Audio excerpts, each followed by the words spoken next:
Oi, meu nome é Ana Ribas. Nós vamos tratar hoje sobre a questão da problematização dentro de uma produção científica.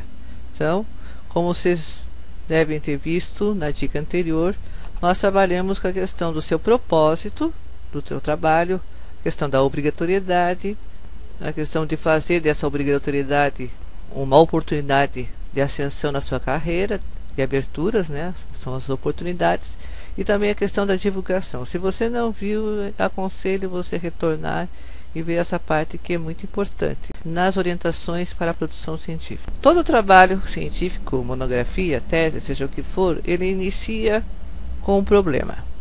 Senão, não tem por que você fazer uma produção científica, que ela vai ser o quê? Uma construção do saber. E a construção sempre parte por problemas.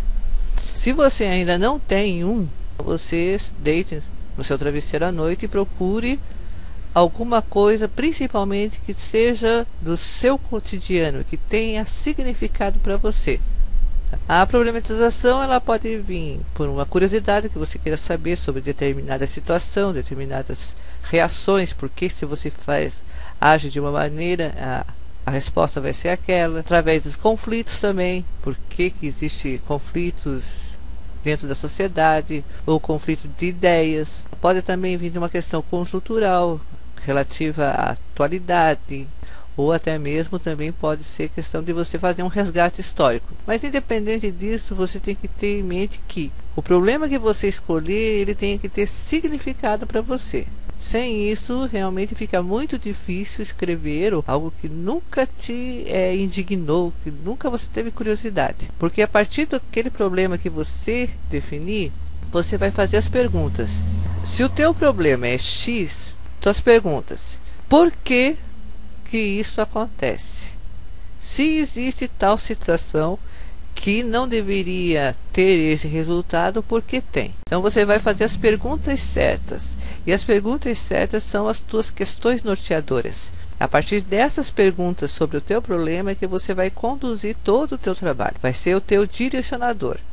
Das perguntas você vai elencar também as hipóteses. Tem um problema X. Por que acontece? Aí você vai ter que ter pelo menos uma ideia inicial, uma hipótese. Acontece por causa disso, daquele outro. Então, são três coisas que você vai ter: o problema, as questões norteadoras e a hipótese. Essas três questões é que vão fazer o conjunto de pensamentos que vão ser os direcionadores do teu trabalho.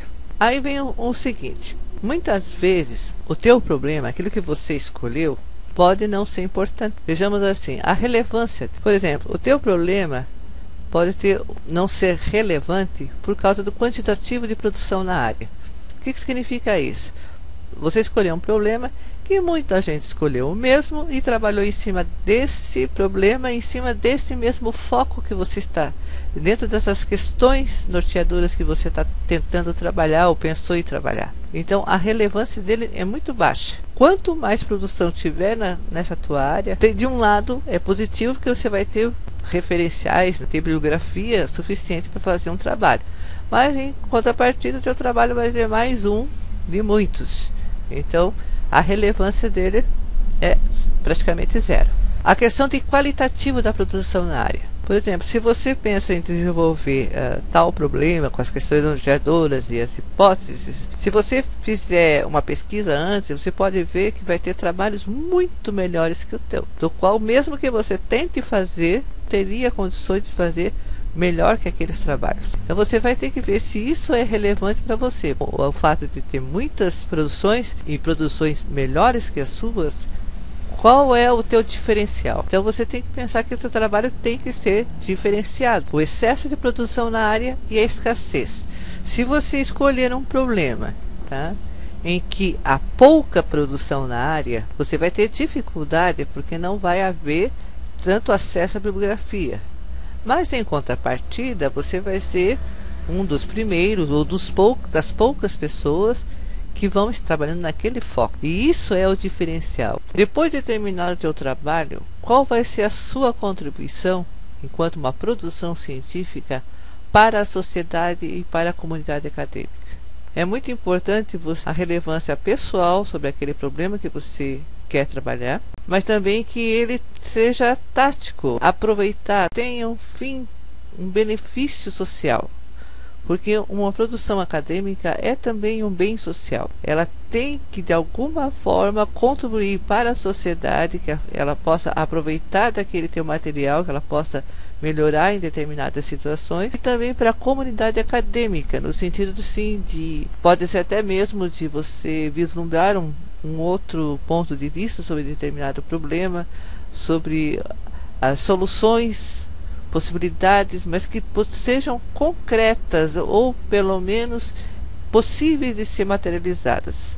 Tá? Porque é muito triste você ter uma linda produção científica que tem um lindo objetivo, mas em compensação não serve para nada. Qual é de fato a sua contribuição? Para que vai servir o teu trabalho? Então pense bem nisso, e para a próxima dica vamos trabalhar a questão da justificativa e dos objetivos. Então, até a próxima.